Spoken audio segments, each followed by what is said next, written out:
Okay, സ്റ്റേജിൽ കയറുമ്പോൾ ഇടാനായിട്ടായിരിക്കും വെച്ചിരിക്കുന്നത്.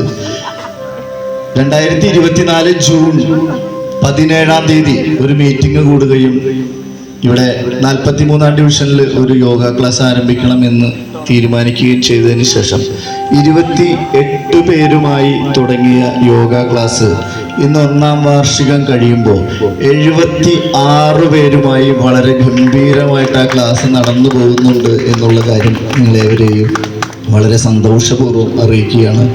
ഇന്ന് പനമുക്കിൻ്റെ ശക്തമായ ഒരു ഇടപെടലായിട്ട് യോഗ ക്ലാസ് മാറി. ഇവിടെ കണിമംഗലം ഓവർബ്രിഡ്ജിൻ്റെ ഇവിടെ വാക്കിംഗ് സ്ട്രീറ്റിൽ അവിടെ തൈകൾ നടണം എന്നതിനെക്കുറിച്ചുള്ളൊരു മീറ്റിംഗ് നടന്നപ്പോൾ യോഗ ക്ലാസ്സിൽ അതിനെക്കുറിച്ച് പറയുകയും എല്ലാവരും ഓരോ മരത്തൈകൾ സ്പോൺസർ ചെയ്യപ്പോൾ ടീം യോഗ 2 മരത്തൈകളാണ് അവിടെ വയ്ക്കാനായിട്ട് സന്നദ്ധത പ്രകടിപ്പിച്ച് 3 ദിവസത്തിനുള്ളിൽ ഫണ്ട് കളക്ട് ചെയ്ത് ബഹുമാനപ്പെട്ട കൗൺസിലർക്ക് കൈമാറിയത്.